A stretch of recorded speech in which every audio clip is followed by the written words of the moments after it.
Hello there guys, welcome to eosacro. This video is basically a crash course through Adobe Illustrator. It's going to show you most of the options and tools which you need to know to get started with working within Illustrator. The reason I've created this video is so that it is a primer for the other course which I wanted to do, which is how exactly I went about creating the eosacro logo within Illustrator itself. So in this video, I'm going to talk about the different ways in which you can create objects, manipulate objects, grouping, clipping, isolating objects, effects, units, and all sorts of things within Illustrator. So I really hope you find this video useful. So let's get started. So here I'm in Illustrator. This is the default screen in Illustrator as soon as you open it up for the first time. I have no canvas or no new document open within it. So if your Illustrator does not look exactly like this, if you want to follow along exactly, you can go ahead to the top right corner here, and here in the drop down list set it to Essentials. So the interface should look like this. If it still does not, go down and tell Reset Essentials. It basically goes ahead and resets the entire interface so that it looks exactly the way mine interface does right now. So now once you have that set up, let's go ahead and create a new document where we get started. Now to create a new document, you can directly go ahead to File and tell New, or default the shortcut is Control-N. I'm not going to touch any of these options here. We are going to come back to canvas settings, unit setups, and everything by the end of the video. So now here we have the default canvas, new document open within Illustrator. We have the name for the document, and now let's get started. First thing people want to know, how exactly do you create objects? Well, if you want to create objects, first thing you have to remember is that all object creation tools are in the second panel here in the toolbox. So if you want to create objects, this is where you have to go. Now I'm going to go ahead and start creating default objects. So default objects are basically what I call the circle or rectangle and things as such. So let me go ahead and open up this dialog box, this pop-up from inside this, and by clicking on this side pull away panel, I can bring out this entire box. So as you can see, I have different options. I can create rectangles, I can create rounded rectangles, ellipses, polygons, stars, and whatnot.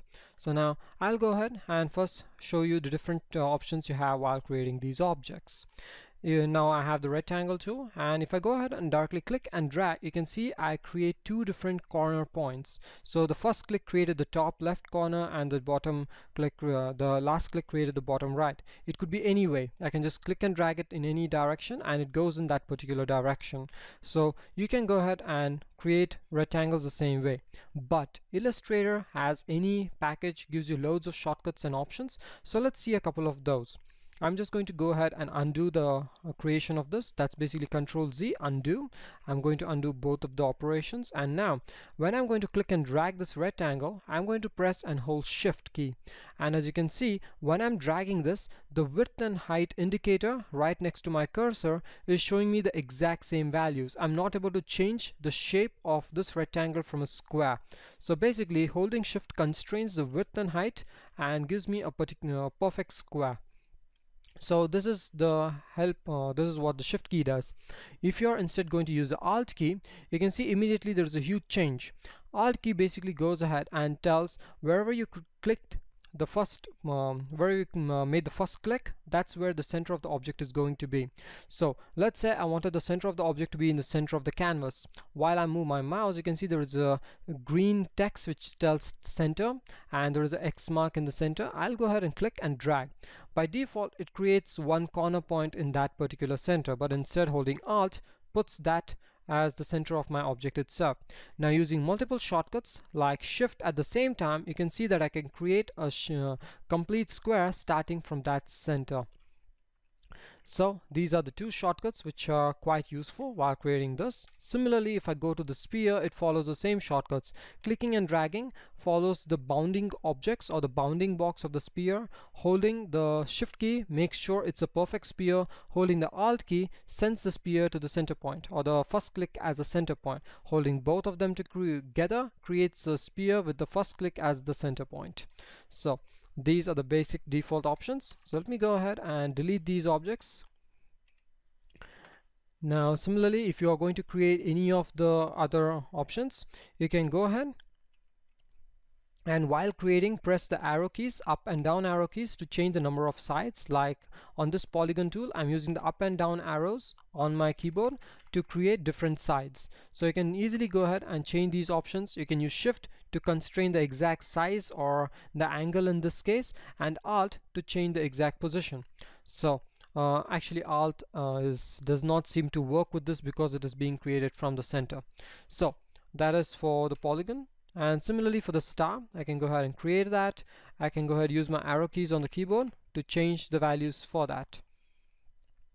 Come to the rounded rectangle, I can do the same. I can use the up and down arrow keys to change the roundness of my rounded rectangle. So like this, I can go ahead and create different of one of these tools. And obviously I have this flare. I have no clue how many people actually make use of this flare, because I personally have never actually made use of it in any of my projects. So this is basically creating different objects. Now we created these objects, but as you can see, these basically are empty, these are blank. And as you can see, the fill and the outline for these are basically blank, white and black. So this is the color combo which you have for the objects itself. So if I want to change the color of any particular object, like let's say this object which I have selected, I can go ahead and click on the fill, which is the object which is the color swatch which is completely colored, or I can go to the outline, which is the one which only shows you the outer boundary and not the insides, and give the particular color. So let me go to the fill and double click. It gives me the color dialog box, and I can choose any color I want and hit OK. And this basically gives me the fill color. And now I can go to the outline and tell what color I want for the outline.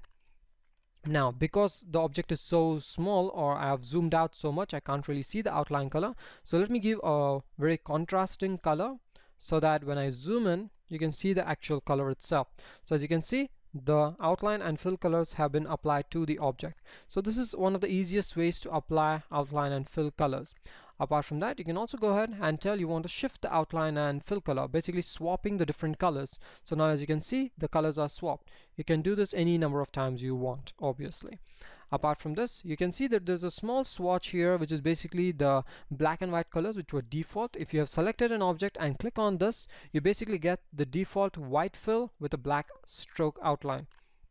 Now let us say you do not actually want an outline on an object. So what do you do in such a case? You can go ahead and make sure the outline is the active swatch, which means outline should be on top of the fill. You can see that I can shift outline and stroke or fill using by just clicking on them. Now once the stroke is active, I can click none, and by doing that you can see the stroke is gone. The fill actually exists, and to see that I can put this object on top of another one. So I'll just take this and give it a different color so you can see what's happening. So you can see this object which has white fill is blocking the other object, so it does have fill. Now let's say instead I only wanted the outline but no fill. So in such a case, I'll come to the outline, I'll give it a particular color. So let's say I give it a black color, and now to the fill I tell none. So you can see it has only the outline but no fill this time. Similarly, you can go ahead and give a gradient instead of a fill. So now you have a gradient option. You can go ahead and choose the different gradient options you want. You can tell you want a radial or linear gradient. If you want other options for this tool, you can go ahead, choose a gradient tool over here and change the angle and all such details for this tool. So I'm not going to go too deep into this tool. As you can see, it's quite self-explanatory. You can go ahead and try to figure it out for yourself. Now once this is done, let me say that I really want to choose different colors. I want a big swatch. As you can see, there's a huge color swatch over here. I can go ahead and pick any color I want, and it basically gets filled.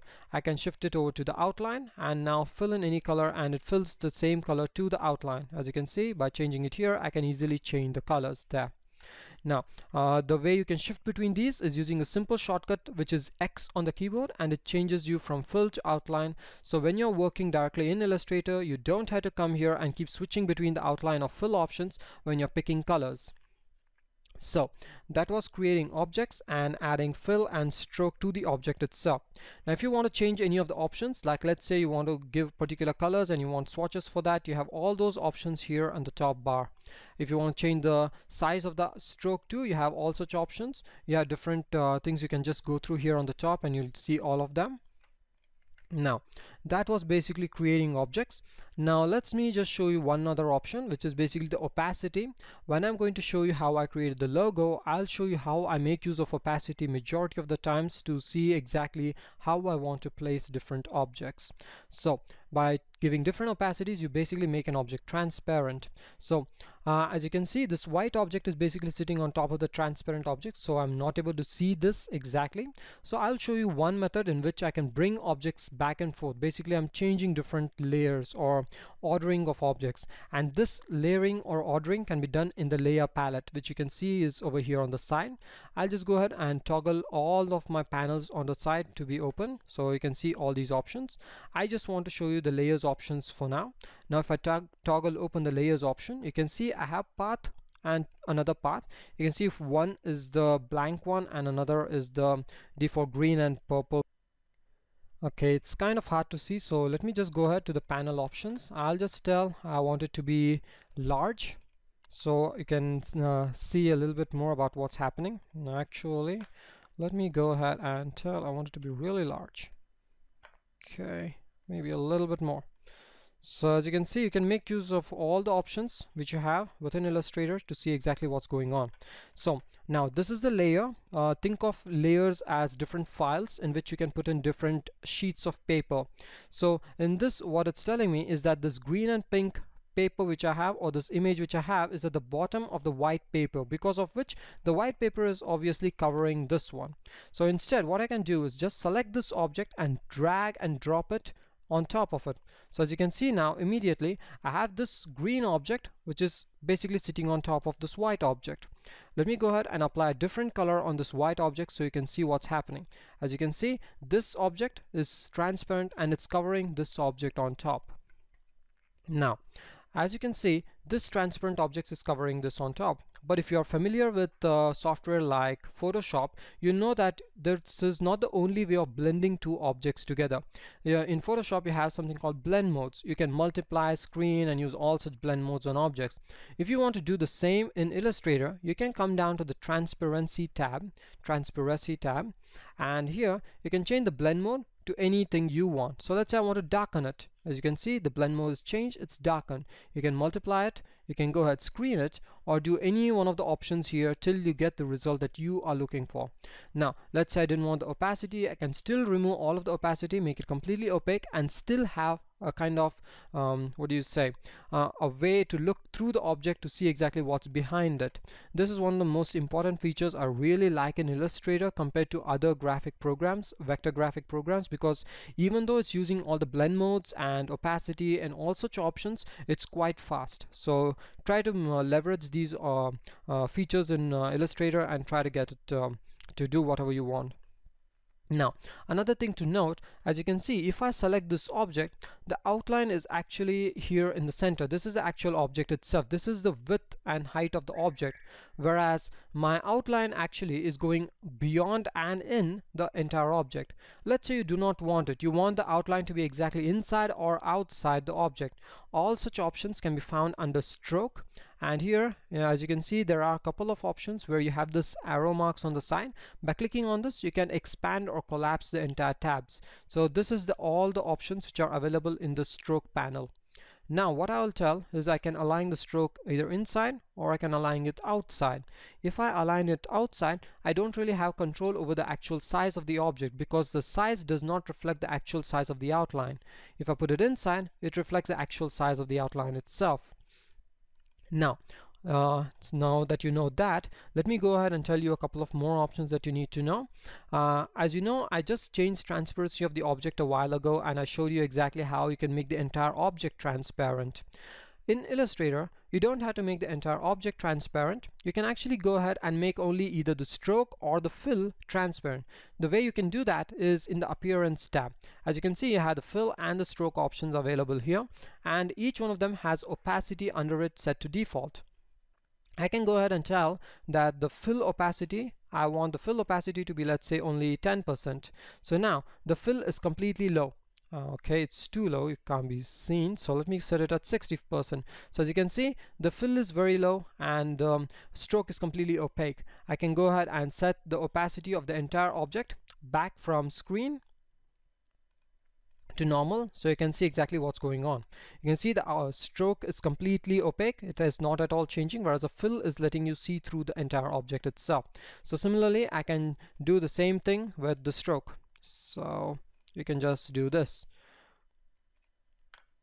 So now the stroke is supposed to be transparent, and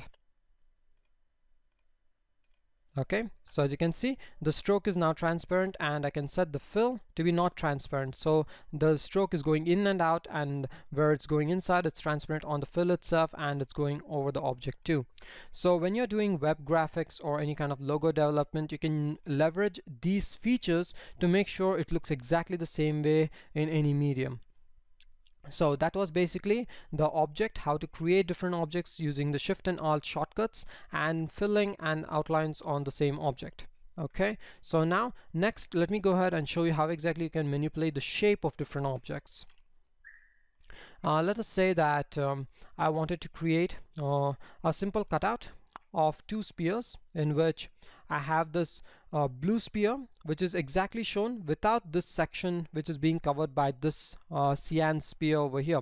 So to any kind of these shape edit operations, basically using cookie cutters, all these options are available in the Pathfinder. So let's go ahead to the Window tab over here and find the Pathfinder. And as you can see, this is another panel which just opened up. These can be docked by just simply dragging in anywhere, and it creates this blue line, leave it, and it's docked. As you can see, these are only a few of the panels which are open currently, and if you go to the window, you can see a lot of options which are usually available. So now let us say I want these two to be cut out. I basically want this outer object which is on the top to cut out the one at the back. So to do any cutting operations, I can just select them, and over here in the Pathfinder I can just tell minus front. Basically what it does is take the front object and subtracts the back object. So clicking it, you can see it directly creates this cut. Now if I go back to my layers, you can see that it created a new path, and this section of it is completely gone, right? So similarly, I can go ahead. Okay, I basically deleted it completely. So let me go ahead, create new objects. I'll fill it with the similar colors. Okay, now let's say instead that you wanted both of these objects combined. In such a case, I can use combine operation, and it combines both of these objects together. Similarly, let's say I wanted them to intersect. Basically give me only the exact portion where both of them overlapped. So that gives me intersection over here. Apart from that, you have reverse intersect, or what is it called, exclude. If I click on this, it gives me all the portion which is not being overlapped by both of these two objects. So these are the different ways you can basically work with two objects. There are other options here at the bottom which are basically variations of the same. So the first option here basically creates intersection of both the objects using both intersect and exclude. So if I click divide, you can see it created this. Okay, it created a group here for me in the section. So let me just show you the different groups I have, different objects I have in the group. I basically have these three objects now. So all these three objects created in one single stroke. So that was divide, and then I have trim, which basically does the same operation as this minus front right now, because it is basically sitting on the front. So what this did is subtract the front from the back. So if you have several objects sitting on top of each other, and you have something which is being cut off in the view, and you don't know what exactly is happening in the background, and you don't care, this is the option you have to go for. I am planning to create a simple video on textile designing, because I had worked into textile design a couple of months ago, so I think this option will be quite useful for people who are coming in from that field. So I'll just go ahead and create a video on that later on. Now that was trim. Now apart from that, I have this merge option, which when I click, okay, this basically does not show you what happened. Let me go ahead and create another object. So now if I select all of these objects and click merge, you can see all of them go into a single group. But now this last object which was being overlapped is basically cookie cut. So this is a merge option. It works exactly like trim, but it creates a single object and groups it all for me in one shot. Okay, apart from that, I have intersect or crop. I click on it, and the last object I had selected is the one which is going to be kept, and it's going to basically going to create a clipping mask for me. So that is there, and this is the outline section. If I click on this, all the outlines get separated out, so I can go ahead and okay, you can see that from that time I've been going ahead and clicking all these objects within the group. I'm not able to select the group itself over here.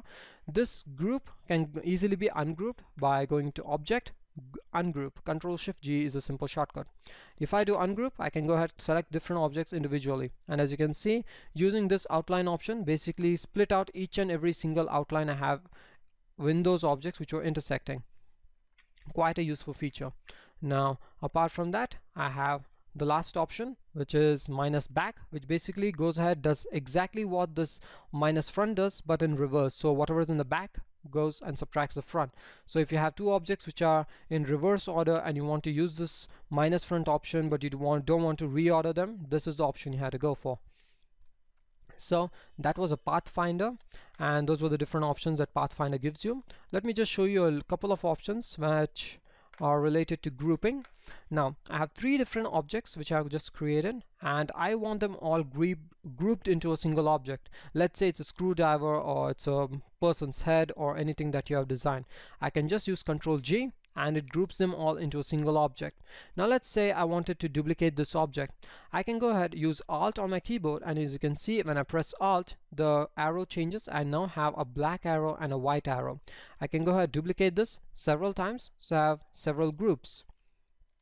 Now let me say I wanted to edit this particular group, and I wanted to edit one particular object within that group. I can obviously go to the layers, I can open up the group, I can select one object within the group. As you can see, clicking on any one of these circles selects a single object. If I click over here, it tries to select the entire group, whereas here it selects the individual.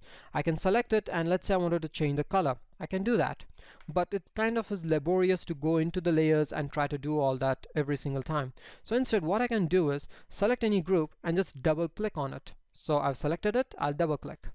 And as soon as I do that, you can see rest of all the objects in the entire layer are completely transparent now. Only this layer is opaque, and as you can see, I can actually select each object individually this time. So basically what I'm doing is gone into an isolation mode. So here, as you can see in the top, in the layer, I'm within the group. So basically I'm editing objects within the group. I can go ahead, do anything I want with these objects. And now once I've done these edits, I can tell I want to come back, and now I am back and the entire group is edited. I didn't have to go select different things or do none of those things. I can just go double click on an object, select, do what I want, come back, right? So that was isolating and grouping objects. Now apart from this, let's go ahead and talk about clipping masks. I'll delete all these objects. Okay, let's say I have this object, this particular sphere, and I have another square, this rectangle.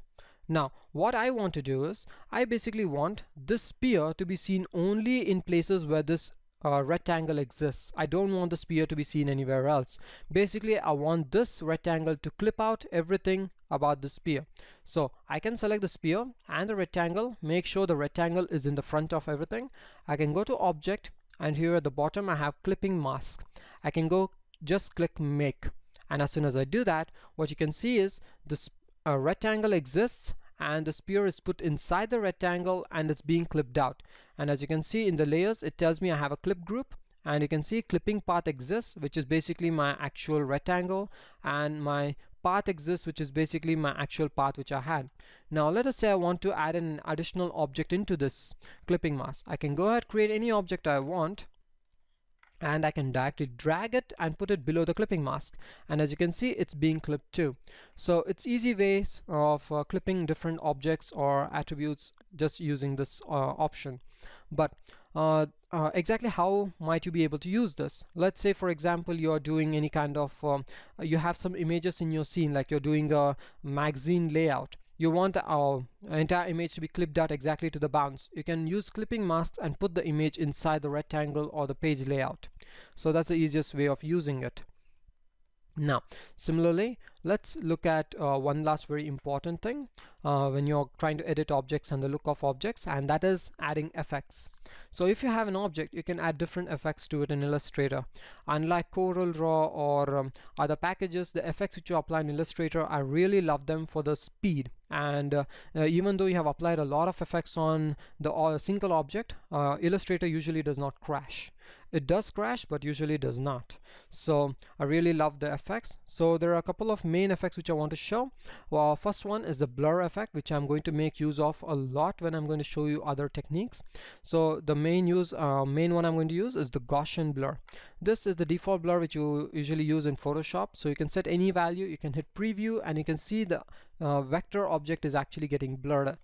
So this is an actual vector object which is blurred, and I'm not sure about you, but that just is amazing if you can think about it. I can go ahead and actually edit the shape of this object, and this actually completely updates the blur and it still exists. So you can see it's an interactive effect. If you want to go ahead and edit the effect once more, you can go to the Appearance tab, and you can see the Gaussian blur exists inside this as an effects. I can click on this, I can re-edit the effect and close it off, and the effect is updated. So similarly, you can go ahead and keep changing options. Also, you can see that it has eye options, just like you can have visibility options, just like you have in layers. You can turn it on and off quite easily. Make sure the object is selected when you do it. You can turn on and off the options quite easily. Not only this, in the Appearance tab, you can go ahead and add anything you want additionally. Like let's say you wanted an additional layer of fill, you can add another layer of fill. So it's quite easy to do all this. So let's go ahead and close that out. So that was the blurring effect. I'll just show you two more effects, the ones which I use most of the times, which is drop shadow. We always tend to use drop shadow a lot, I guess. Okay, so let me go ahead and increase the values for this.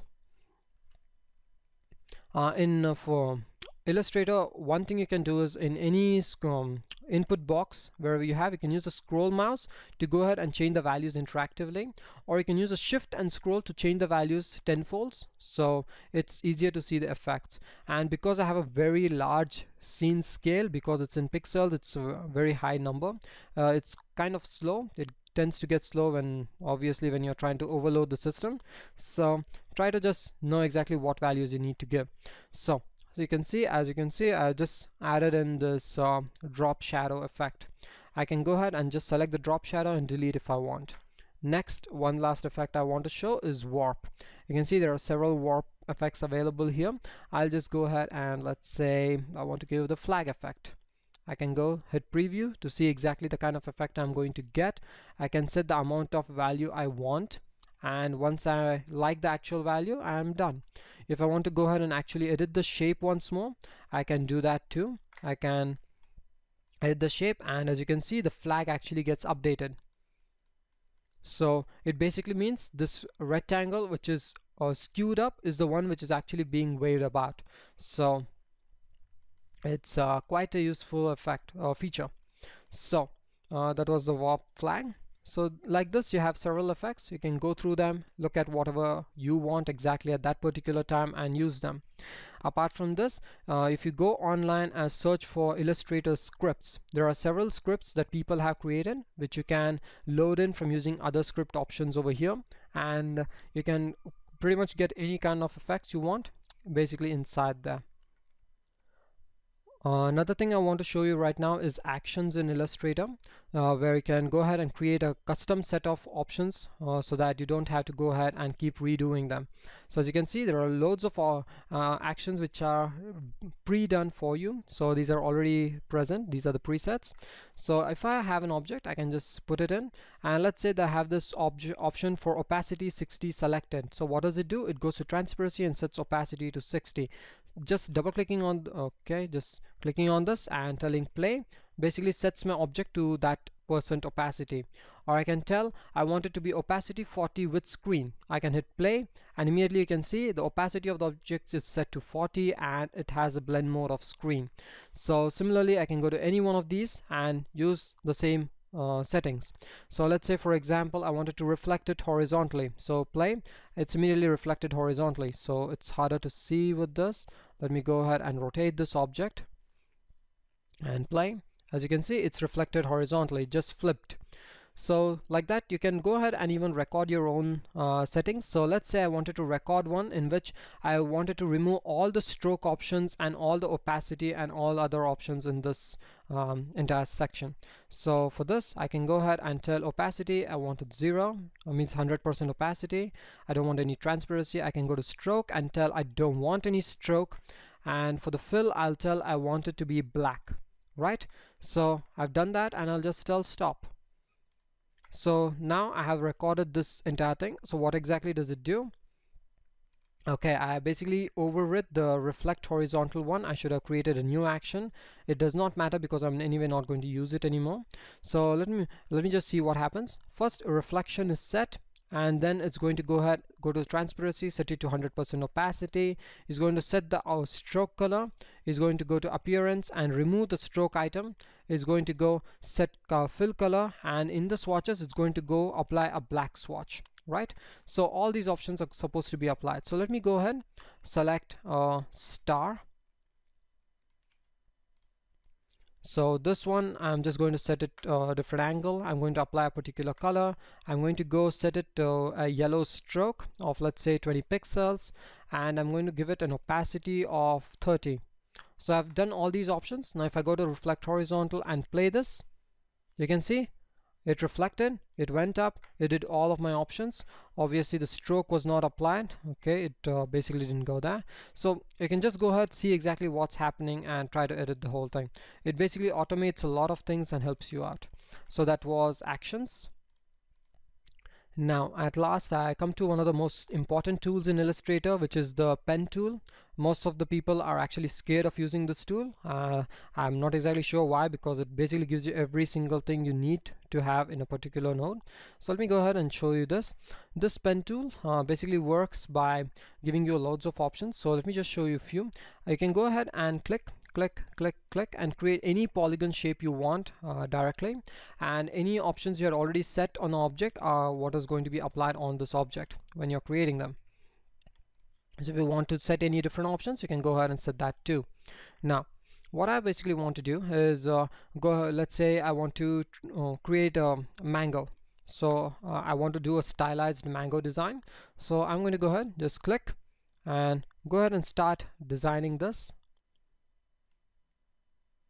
So as you can see, it's not going okay, basically whatever I have in my mind, it's not going according to plan.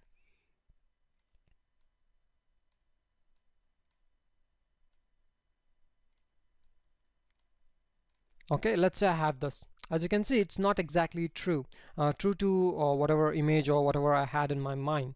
So I want to go ahead and edit this shape. You can't directly use the pen tool itself to edit the shape. For this, you need the selection or the direct selection tool. It goes ahead and helps you select the nodes themselves. So I can go ahead, select the nodes, move them about, change the shape, change a couple of the curve attributes, and try to get a pleasing shape, kind of shape which I actually like. So as you can see, I'm trying to reform the shape. It's turning out to be a bit better. It looks a bit more aesthetic.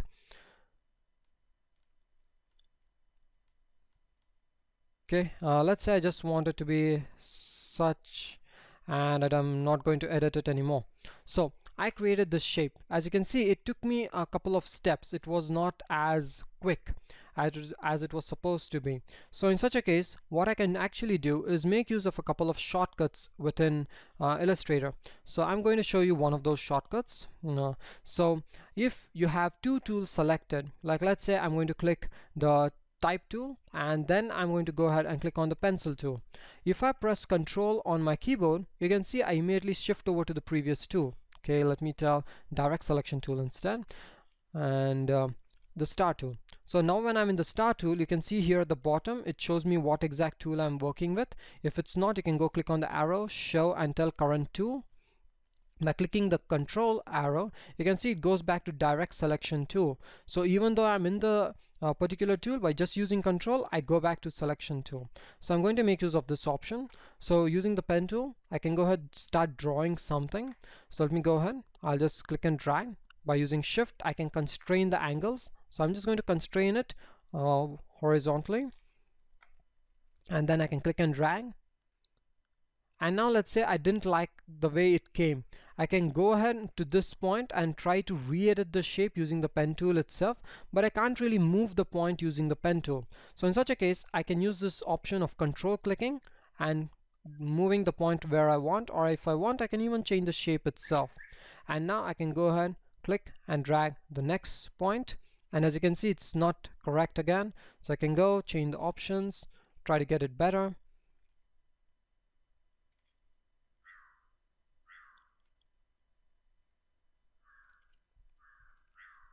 It becomes quite easy once or twice you work with it.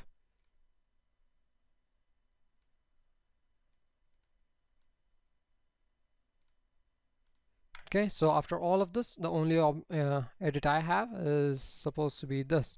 So basically this is a textile mango. I'm not trying to replicate any actual mangoes which you might have seen. So you can see I can easily get any kind of shape I really want. So that was one. So let me just go ahead, randomly create shapes and show you a few more options. So let's say I have this shape, and now I wanted to remove one particular node. By being in the pen tool itself, if I come to any point, you can see that the tool changes. It has a minus sign below it now. By clicking on any node, it deletes the node. It's quite easy. If I go to the path, any position in the path where there is no actual node itself, you can see it gives me a plus sign now. I can go click and it gives me an actual node now. If I want, I can go click and let go, and it has me there. Apart from this, if I use my Alt key, it gives me a separate tool, and this is called the Convert Point tool. You can go to the pen tool menu, and you can see it has a Convert Anchor Point tool. It has a Add Anchor Point tool and the Delete Anchor Point tool. Add Anchor Point tool is basically your pen tool when you're anywhere on the path, and Delete Anchor Point tool is when you're on top of a node with your pen tool itself. Convert Anchor Point tool goes ahead and converts the anchor point from a point, or you can go ahead, click and drag and convert it to a cusp or a smooth anchor point. So that's the basic. Apart from that, most of the other options here are quite self-explanatory. I'm just going to show you one last thing here, which is if you have used the pen tool, which is the pen tool, and let's say you only wanted the stroke, not the actual fill, I'll go ahead to the fill, remove that, I'll go to the stroke and apply a stroke to this. Now let's say you wanted a stylized stroke, you wanted different widths or different outline settings. For such, you have a special tool here called the width tool, and using this you can go ahead, pull out and create different widths at different locations. But remember that while creating this, it's better to have different anchor points so that you can get exactly the kind of results that you are looking for. So you can see just by using one single width, I can change the stroke value, stroke width value, and create different effects too. So that was creating that. Now I've shown you exactly how to create objects using different constraints. I've shown you how to use fill and stroke. I've shown you how to use opacity. I've shown you how to use effects. I've shown you how to use layers, groups, how to isolate objects. Now let me go ahead and actually show you the real boring but the most interesting part of the whole thing, most important part of the whole thing actually, which is the unit setup and how you had to set up your document before you actually start the whole thing. So if you're going to actually start creating a document in Illustrator, first thing is going to ask you is what is the exact size and what do you want to call it. So if you already have a name for your project, go ahead, call it that. If you know that your project is based on particular settings, like let's say it's for print, like for a magazine or something as such, you can go ahead, set it to let's say A4 size, which is the default print format here in India. So you can set that, and all the basic settings are there for you. Let's say instead of points you wanted inches for your entire settings. So as soon as you set that, you can see all the options are set for you. If you're in print medium, obviously you are going to set in some bleed amounts so that when the paper is cut, you don't lose any details. Apart from this, you also have some color settings. It's going to tell you exactly how you're going to work. Because this is supposed to be print medium, you can see it's automatically set to CMYK color mode. If I want to, let's say, work with web, you can see it sets to RGB color mode. and because most of the screen resolution for monitors is 72 dpi or 72 pixels, the display units, it's automatically set to that too. And you can see units is also pixels. So depending on what you're going to work on and what units you're supposed to use, make sure you set it up exactly the way you want over here. Let's say you have not set it exactly the way you wanted it. You've already created the document and now you really want to set it up. When you're in the normal select tool and you have not selected any objects, here at the top you have document setup. Click on this and it brings out a similar window where you can set up the bleed amount and the actual units you're going to use. Instead, let's say you want to actually edit the canvas itself which you created. That is called an artboard. You can go ahead and click edit artboard. What this does is gives you the artboard tool. Now in Illustrator, what you have to understand is basically you're working with this two different artboards. This outer one which you have, the outer outline which you can see when I've zoomed out completely, this is basically what you can call your desktop. This is like the top of your desk on which you're actually creating your artwork, like you're keeping pieces of paper and documents on top of this desk and actually working on top of it. And your different papers on which you're working, so you can go ahead put papers anywhere you want to here. So this is actual entire canvas region or the desktop you have, and these are the artboards or these are the canvases you can create. So now this creates a particular problem for most people because it messes up their rulers, or it doesn't actually work with the rulers. So let me just show you exactly how to work with them. Now if I go ahead and turn on my rulers, which is basically going to views and rulers, Control R to get my rulers. Here you can see that it has some kind of a setup, and you can see that the 0 value and the 0 value here are kind of here at this corner of this page. If I go click on another page, you can see this value shift. Similarly, if I go select the artboard, you can see if whichever artboard I go to, it also has some kind of X and Y values to them. So there are completely different rulers being used for each artboard. Now when I select each canvas, the rulers which are being used are the local rulers for those canvases, and these rulers are basically the topmost corner of each one of these canvas. So if you really want to change the position of these, you can just go to the corner here, to the corner of the rulers, click and drag, and look at, just pay attention to the top and the side of the rulers here and here at the top. When I let go, you can see the 0 points have shifted now. Wherever I keep this is where the 0 points are, but it does not change that for any other canvases. So if I come to a different canvas, the 0 position is still exactly here at the corner. This is because each canvas has its own local set of rulers. So what exactly do you have to do if you want a global ruler, or what exact rulers or units are these canvases using themselves? To get that ruler, you can just click on the rulers here and change to global. And this is the actual ruler being used throughout, and you can see it is actually set to this corner here. Now if you set it somewhere else, this is going to be your global ruler settings, and changing it back to artboard rulers gives you back the local rulers. Okay, so that's enough about rulers. If you need it, I know if you just go through the video you would have understood it. If you did not understand it, don't worry about it, you don't have to care about it. Okay, so that was the rulers for global and local. Next, let's see grids, or how to use guides. When you're working with any kind of tracing or any kind of precise documentation or precise illustrations, you obviously have to use guides. So guides are basically these helping lines which you can create, on which you can snap and create objects using them. And to create these guides, all you have to do is go on top of one of the rulers and click and drag these guides out. So by going to the vertical ruler, you can actually get the vertical guide, and by going to the horizontal ruler, you get the horizontal guide. And by just bringing in the ruler, the guide from one of the horizontal menus, if you want to shift them to the vertical ruler, just press Alt and it shifts to the vertical ruler, vertical guide. So basically just using Alt changes the guideline orientation. So that is it.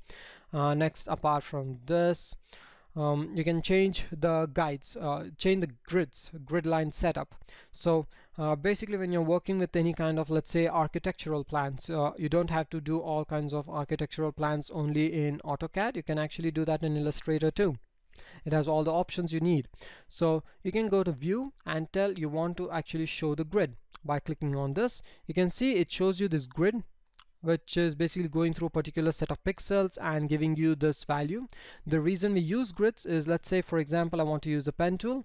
I can go ahead and tell snap to grid, and now my pen is always going to keep snapping to the grid, and it gets me on the way to create quite geometric designs and drawings. So it's going to be quite accurate. So how exactly do you set this grid up? To edit them, you can go to edit, preferences, and here you have guides and grid. Here you can change the colors for your guidelines and the grid lines, but the most important thing you have to look for is this grid lines every how many pixels. So right now it's telling I want grid lines every 100 pixels, and I want 2 subdivisions, meaning I want one single grid between them. So let me remove subdivisions for a second and set it to 100 and click OK. So you can see this is 100 pixel grid lines. If I zoom in, you can see this grid line position is somewhere at around 18, and this is at around 118. So I exactly want it to start from 0. So for that, I'm going to go ahead and change this here to snap there, and also I'm going to change my global rulers to start from here. So as you can see, as soon as I change my global rulers, it is exactly set, and my grid is also going exactly. So that is done. It's going exactly at 100, but because of my 72 ppi I'm not able to see that. Okay, so that was a grid setup. Now if I'm going to go ahead and draw some objects in this grid, you can see it exactly keeps snapping within the grid, so it gives me quite precise measurements. I'm going to be making use of this while creating the logo. Okay, so pretty much those are the most important things I wanted to show you within Illustrator. I hope I covered everything. If you have any doubts, please put them in the comments, or I think my website with the forum section will pretty much be open by the time you see this video. So in such a case, the forum link will be available, and you can go ahead and post in any doubts you have over there. And most probably I'll create another video which is going to have all the things which I missed out in this one. So let me go ahead and just summarize everything that I've done till now. So first step, when you're going to go ahead and create a new document, go ahead and set your units properly. Make sure if you're working on the screen, like for web design or logo design or things which are basically going to be displayed on a monitor or on screens or projected, set it to RGB. If it's for print medium, go ahead set it to CMYK. If you're unsure, just go ahead and use a profile from inside here. Now once you have set that up, you have your rulers which you need to set up. You can change the different measurements you want to set for the rulers by just right clicking on them. The select tool is the black arrow over here. The direct selection tool is basically for changing shapes on objects. The pen tool is what you use to draw different shapes. So when you're using the pen tool, clicking and dragging creates smooth curves. Just clicking creates sharper curves. So just using the pen tool, you can use a lot of options. Now because I use the direct selection tool before using the pen tool, holding control on my keyboard gives me options to go ahead and change the shape on the fly while using the pen tool itself. The pen tool, while using it, if I go on any node, I get to remove the node, and if I go on any parts, I can go ahead and add an actual node on top of them. Now apart from that, I have convert anchor point tool, which is basically using my alt key on the keyboard while I'm on when I'm in the editing mode. And because my grid snapping is set up, I can't really use a lot of these options. So okay, apart from that, while you're creating any objects like a sphere, when you click and drag, you basically can use the shift key to make sure you're constrained to getting perfect spheres, perfect circles or squares or perfect stars. You can use alt key to make sure your center is going to be exactly where you click in the first point. And apart from that, if you use both of them together, control and shift, you can click and drag to get a perfect circle starting from the exact center where you started from. You have a pencil tool where you can use to just click and drag however you want. If you have a Wacom tablet and such, you can go ahead and use this. You also have a brush tool which you can use if you're going to use let's say something like a Wacom tablet. You can use pressure sensitivity to get different shapes and sizes and all such. You can go ahead and use the eraser tool too. Let me go ahead apply a color on this object. Okay, now when I just applied the color on the object, the stroke was active, so that's why I used X on the keyboard to switch it to fill and give a different value. I can go ahead, use the eraser and just erase through an object. As you can see, it's quite easy to get this kind of details done. Apart from that, I have the brush option. I can go ahead, create any kind of strokes. You can go ahead and add in any kind of values you want. If you want to test out the different options you have, you can change the layout from the default one which you have to painting, and this painting layout gives you all the options over here. You can go ahead, add in a couple of more brush libraries. You can see there are loads of those libraries and use them to get different details. So that's the brush, yeah, default line segment tools, and arc and spiral tools, the default stuff which you usually have. Also another tool which I think I've not mentioned of till now is a rotate and scale tool, quite useful ones. The select tool by default lets you select shapes and you can rotate the shape and you can actually scale them quite easily, but it does not have all the options which you would actually require from our default transform tool. So if you want to actually have all the options, just go ahead, take the rotate tool, and now you can click anywhere in the scene and actually rotate your objects. So let me go ahead and change the document values. I'll just tell simulate colored papers, so it's going to give me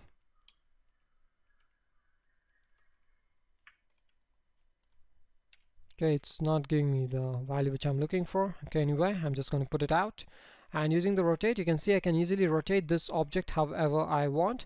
Now let's say I wanted to rotate it from this particular corner here. I can use my you can see that there is a cyan center mark here, that is a pivot point. I can put that anywhere I want by using my snapping. As you can see, I'm getting this path, and when I go to the anchor, I get this anchor snapping points. That is because of the smart guides. So I have that on, and I have smart snap to points on. So because of both of them, I'm able to snap it to different sections. So now that I've snapped it here by using the rotate tool, if I rotate, you can see that it rotates exactly from that point. Now most people who are into like precision drawings and such, you want the entire object to be rotated not randomly as such, but at an exact value. For such things, you can use shift value, and as you can see, when I'm rotating, it's giving me the value 45 degrees, 90 degrees, 135 degrees. So it's giving me 45-degree increments when I'm trying to rotate it. But let's say you didn't want to just rotate it as such, you wanted to duplicate it or some other options. In such a case, just Alt click and move the anchor point where you want, and immediately you get rotation options. You can turn on preview to see exactly where it goes and set what options you want here. So let's say I set it to angle of 10, and I can go ahead, just hit copy.